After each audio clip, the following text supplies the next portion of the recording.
Bonjour à tous, bienvenue dans cette vidéo. Donc aujourd'hui je vais vous présenter un petit jeu que j'ai fait il y a déjà plusieurs mois maintenant, hein. J'ai même jamais mis en ligne parce que je le trouvais assez moyen quand c'était fini, j'ai trouvé ça pas terrible. Donc j'ai dit je vais pas mettre en ligne ça, c'est vraiment... c'est vraiment... C'est vraiment pas terrible, en plus c'était juste des essais que moi j'avais fait.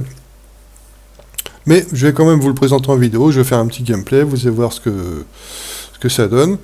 Donc en fait j'ai fait ça juste après Escape Zombie 3, hein. Escape Zombie, j'ai fait Escape Zombie 1, 2, 3, c'est des top-down shooters, et après avoir fait 3 top-down shooters, j'en avais un peu ras le cul, et j'avais envie de faire autre chose, et donc je me suis mis à faire un espèce de petit jeu d'horreur, voilà, suspense, machin, classique en mode à la première personne, hein. Voilà, juste pour essayer et de faire un petit peu autre chose. Et après, par la suite, je suis revenu à l'Top-Down Shooter parce que j'adore ça et j'en ai refait après. Mais voilà, entre Top-Down Shooter numéro 3 et Top-Down Shooter numéro 4, et ben en fait, j'ai fait un espèce de petit jeu d'horreur. Après, j'ai mélangé les deux en fait. Après, je fais un petit jeu d'horreur qui commence en top-down shooter et qui finit à la troisième. Bon, en fait, je vous dis pas, mais voilà. Après, j'ai fini par mélanger les deux au final. Donc voilà, je vais vous faire un petit gameplay pour vous donner pour montrer ce que ça donne, hein. Et en fait, je vais pas tout faire, hein. Bon, enfin, vous verrez, je vous expliquerai après. Bon, bah c'est parti.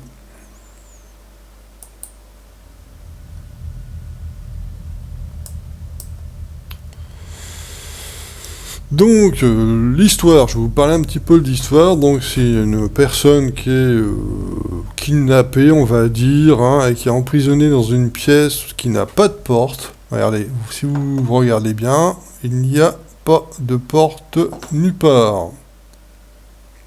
Voyez? Voilà. Et le but, c'est de s'échapper, hein, bien sûr. Donc, je vais vous parler de ça, là.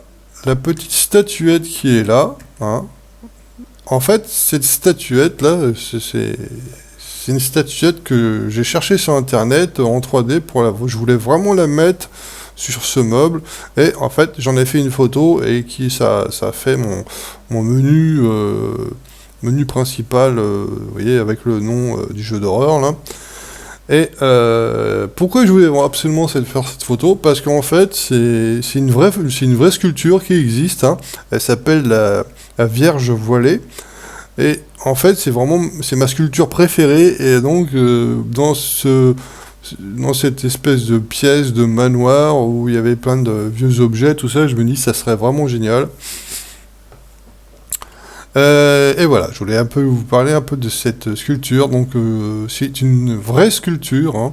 Je vous mets une photo de la vraie version en fait. Elle est toute petite, hein, elle a à peu près cette taille-là en fait. Elle est vraiment toute petite. C'est vraiment ma sculpture préférée. Elle est vraiment magnifique. Et voilà, je voulais absolument mettre ça là. Je voulais faire un petit point, un petit point art dans cette vidéo. Donc, en fait, là, j'avais mis la radio qui se met en route au bout de 1 minute si la personne qui est dans la pièce ne trouve pas la sortie. En fait, il y a un indice. C'est pour dire que la sortie, elle est là, ici, en fait. Alors, je vais pas rester plus longtemps. Alors, à partir de là, je vais plus parler, hein, parce que à partir de là, ça commence à devenir un petit peu bizarre.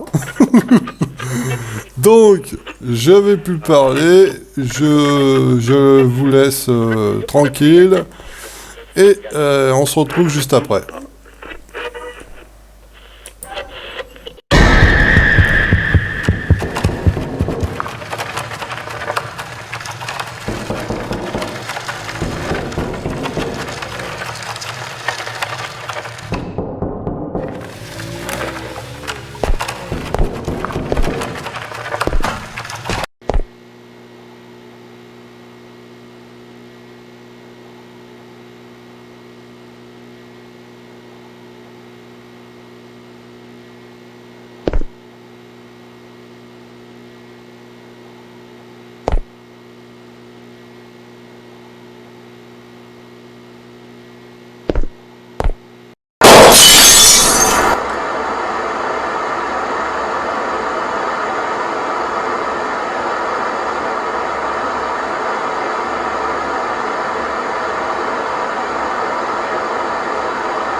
Donc voilà, c'est fini.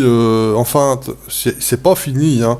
La suite, je vous l'ai mis en lien parce que je ne veux pas tout vous spoiler quand même. C'est en lien, c'est le 5e niveau. Il y a 5 niveaux dans ce mini-jeu test horreur. Donc vous voyez, premier niveau, c'est vous avez la pièce, là où il y a la petite statuette au début. Deuxième niveau, c'est la pièce rouge. Quand vous activez le passage secret, là, vous avez une pièce rouge. Troisième niveau, c'est cette pièce-là. Quatrième niveau, c'est quand c'est tout noir avec la télé et puis vous avez les mannequins. Et cinquième niveau, c'est celui que je vous ai mis en ligne pour que vous puissiez un petit peu tester le jeu en live. Mais en fait, c'est que l'extérieur, en fait. Là, le 5e niveau, c'est OK à l'extérieur. Et je vous ai mis en lien que le niveau à l'extérieur, parce que je trouve que c'est le plus intéressant. Comme il est relativement grand, c'est un endroit, comment dirais-je, limité, hein, mais voilà, il y a quand même des petits trucs à explorer, c'est la nuit. Quand vous sortez, vous avez une lampe à votre droite, vous prenez la lampe, vous appuyez sur F, et puis, comme pour activer la lampe torche, et comme parce que c'est la nuit, il y a du brouillard, tout ça, on voit rien, voilà. Il n'y a rien à faire, hein, c'est juste pour faut trouver, en fait, le but, c'est de trouver une petite voiture, là, j'ai mis une voiture dans le niveau à l'extérieur, et vous trouvez la voiture, et là, c'est fini, vous avez réussi à vous échapper. Donc voilà, c'est un petit truc que j'ai fait pour tester, voilà. C'est après avoir fait plein de jobs dans shooter, j'en avais un peu marre et j'ai envie de faire autre chose. J'ai fait ce petit truc. Ouah, c'est pas terrible, mais bon, c'était vraiment juste pour tester. Oh, c'était plus pour m'amuser qu'autre chose. Voilà, je vous remercie d'avoir regardé cette petite vidéo. Je vous donne donc rendez-vous pour une prochaine vidéo. Allez, salut!